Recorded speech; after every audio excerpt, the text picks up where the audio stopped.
Film dilekasi dengan memperlihatkan seorang gadis cantik bernama Ingwan. Ia adalah seorang wanita yang berpergian dari sebuah panti asuhan lama. Ingwan dikirim ke sebuah tempat pendisiplinan di pulau terpencil di tengah laut. Belum diketahui kasus apa yang membuatnya harus dikirim ke sana. Tempat ini memang dikhususkan bagi remaja dengan tujuan agar setelah berada di sana, kehidupan mereka bisa lebih baik. Ingwan diantar melalui perahu yang dinakodai seorang bujang bernama Bim. Pulau itu bernama Pulau Rapa dan cerita ini berlatar pada tahun 1976.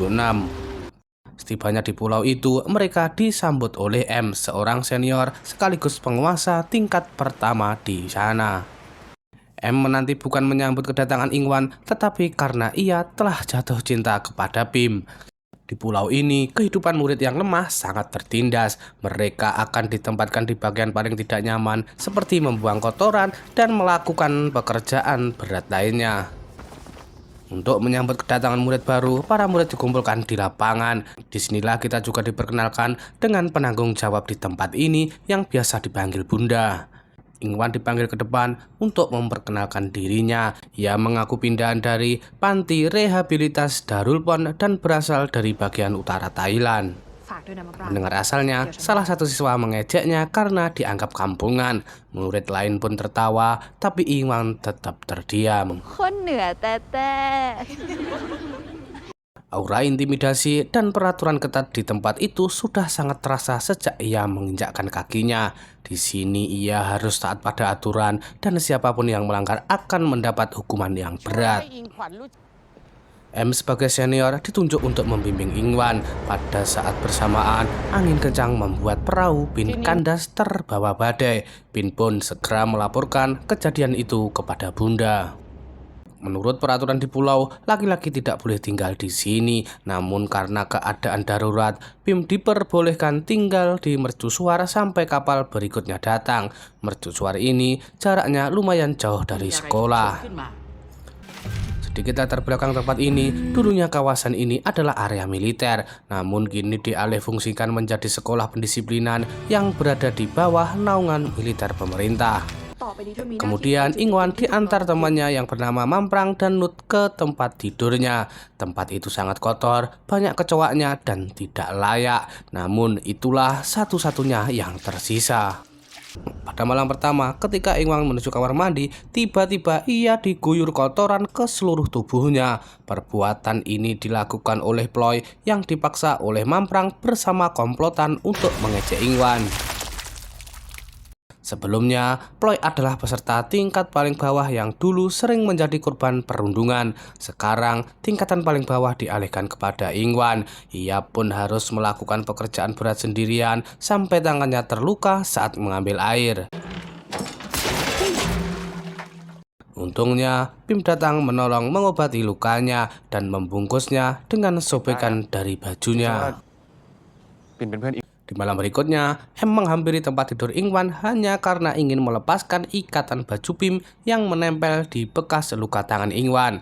M tidak rela jika baju pacarnya berada di tangan Ingwan. Namun, M merasa aneh tiba-tiba.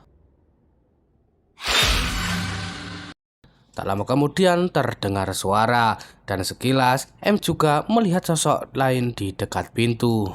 M mengikuti bayangan itu, namun lentera yang dibawanya padam. Ia panik dan menyalakan lampu yang sulit dinyalakan karena tiupan angin.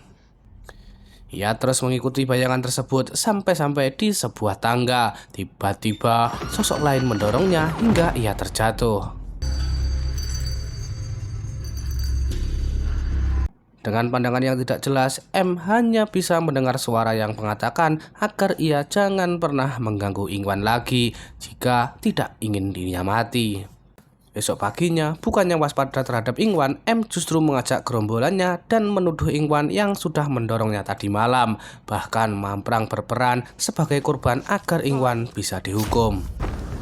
Ploy kemudian menghampiri Ingwan dan mereka berbicara panjang lebar untuk saling mengenal. Terungkap bahwa Ploy juga berasal dari utara sama seperti Ingwan, sehingga ia sangat memahami kondisi Ingwan.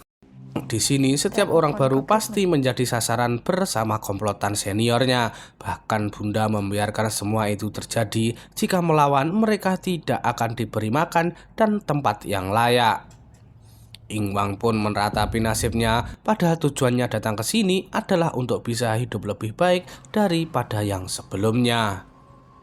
Sedikit ulasan, kita diperlihatkan masa lalunya di panti asuhan lama, di mana ia juga mendapati perlakuan yang tidak mengenakan, bahkan lebih parah. Mungkin karena M tidak percaya dengan hal gaib, peringatan yang sebelumnya tidak terlalu dihiraukan. M dan yang lainnya kembali, dan tanpa sebab M memotong rambut Ingwan.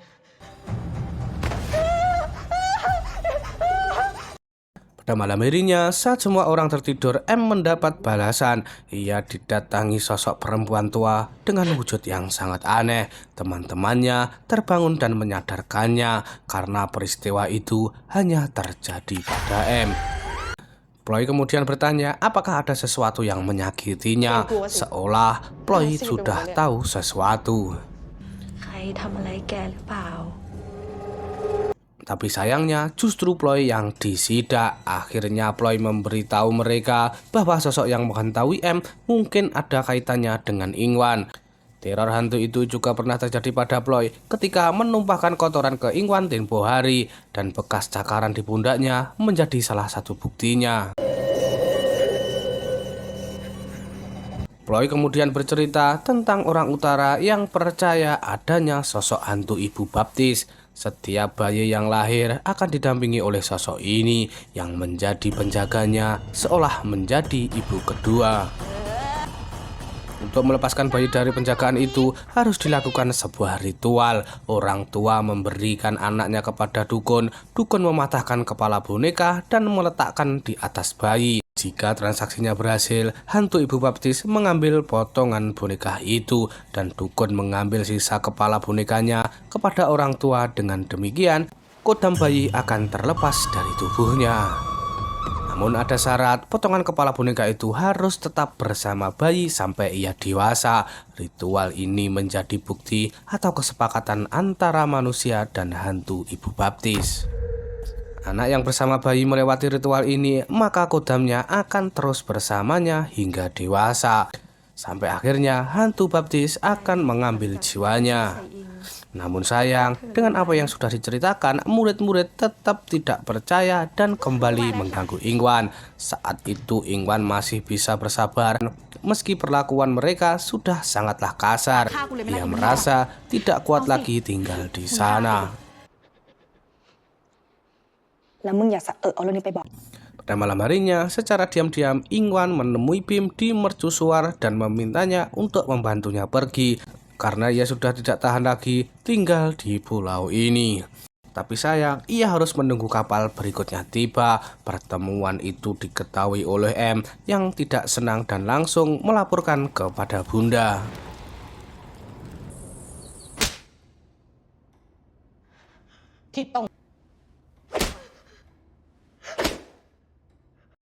Pada malam harinya, teror dari kodamnya datang menghampiri Bunda, dan kodamnya secara jelas memperingatkan agar tidak melukai tubuh Ingwan. Setelah kejadian tersebut, M mulai sedikit khawatir dan takut bahwa apa yang diceritakan benar-benar terjadi. Mereka mulai merencanakan sesuatu untuk mencari tahu apakah Ingwan benar-benar mempunyai kodam. M menyuruh teman-temannya supaya Ingwan diajak ke kamar mandi, sementara M dan yang lainnya mencari boneka di tempat tidur Ingwan.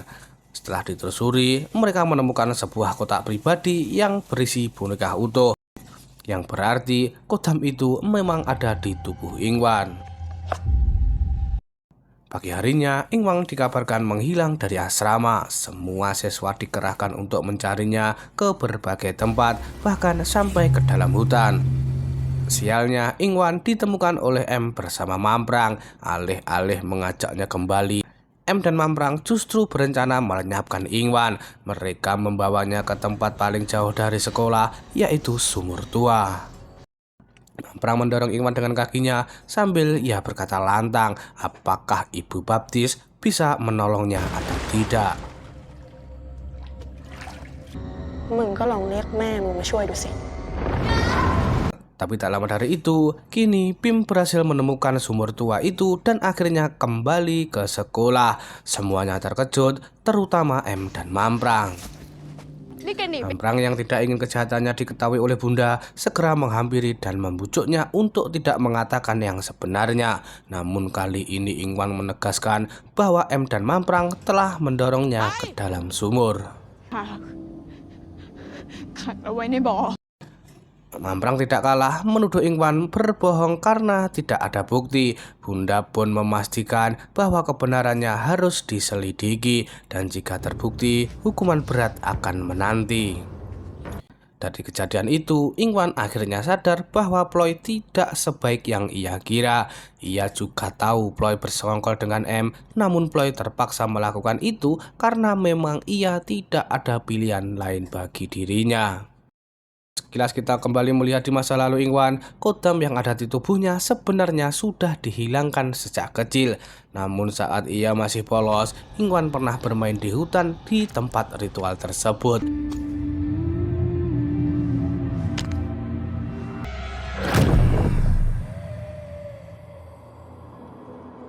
Saat yang bersamaan, datang dua orang yang berniat menculik Ingwan. Otomatis makhluk gaib penjaga pun langsung aktif dan memburu kedua penculik itu.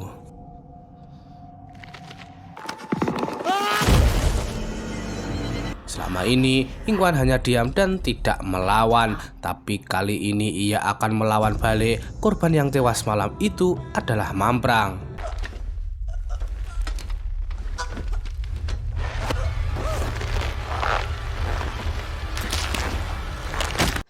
Pagi harinya, kabar penemuan itu menyebar. Ploy langsung mendekati M dan berkata bahwa semua ini dilakukan oleh hantu ibu baptis Ingwan.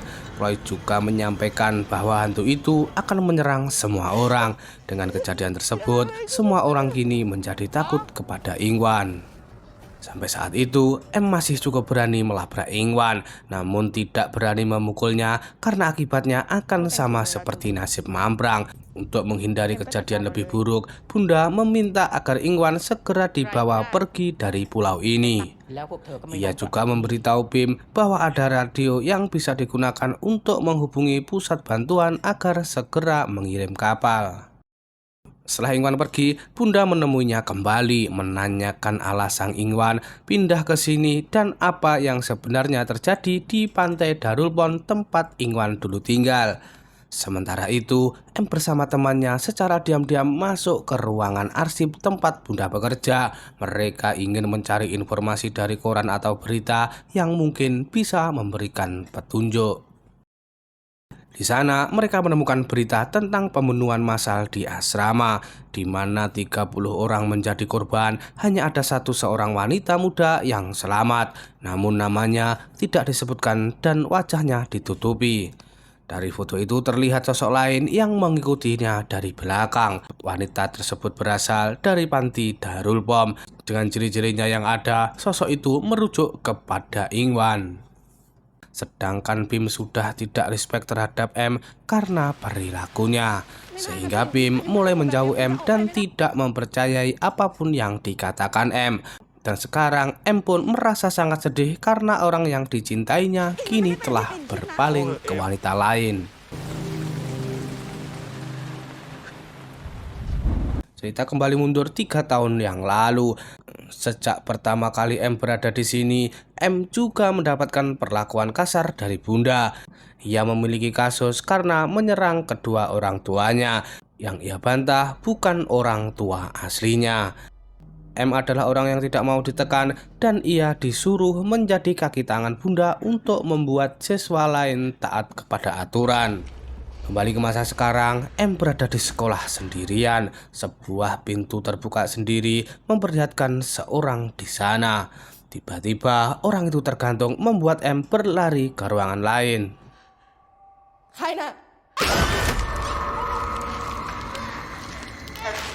Di sana ia melihat pemandangan yang jauh lebih mengerikan, seolah dibawa ke alam yang berbeda. Sedikit tenang karena ia melihat keberadaan Bim, namun semuanya hanyalah mimpi buruk.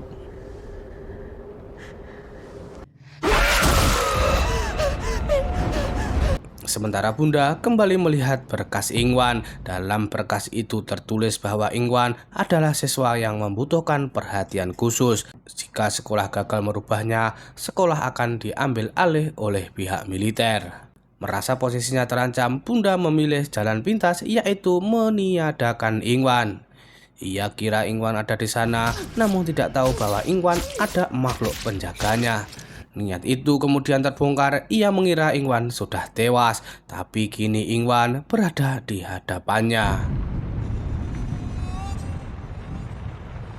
Bunda kembali mencoba menyerangnya hingga melukai telapak Ingwan, dan itu artinya Bunda telah membangkitkan kodamnya Ingwan.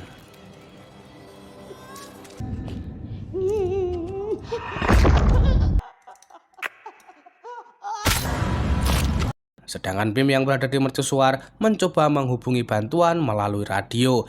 Ia kemudian ditemui Ingwan yang memintanya untuk mengobati luka di tangannya. พวกนั้นทำร้ายเราอีกแล้วปิ่น Sementara di sekolah, mereka kembali mencari boneka Ingwan di kasurnya dan mencoba mematahkan kepalanya. Tujuannya adalah memisahkan kepala boneka itu agar si kodam Ingwan hilang. Namun ternyata tidak semudah itu karena harus melalui ritual khusus.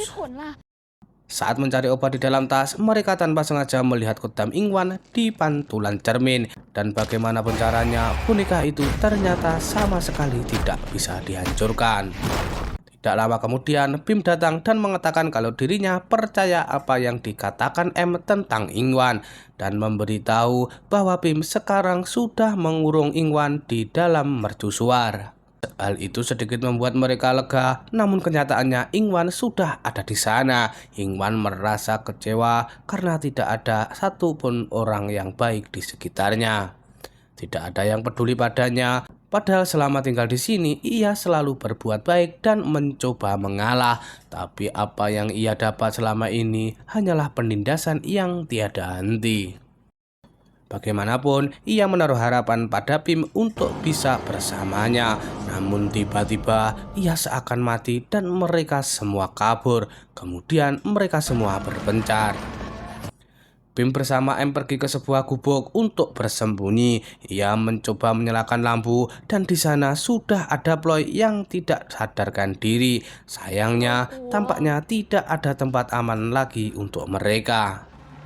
Ingwan berkata bahwa ia ingin M merasakan penderitaan menjadi orang yang tertindas. Pada saat itu, ia mendekati Ingwan menyatakan bahwa dirinya juga korban perundungan M. Seketika, M merasa sendirian dan kehilangan harapan. Terjadi pergulatan di antara mereka berdua. Tidak lama kemudian, Bim datang dan mencoba menengahinya. Namun, saat ini bukanlah waktu yang tepat untuk berunding. Ingwan mencoba menikam M dengan pisau dan mereka berdua jatuh ke laut.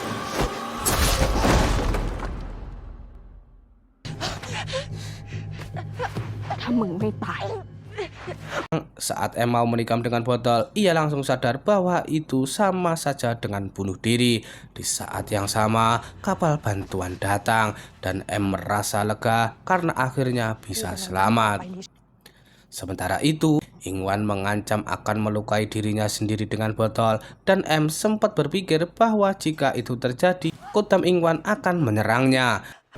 M hanya bisa meratapi semua yang terjadi dan melihat Ingwan sudah meninggal.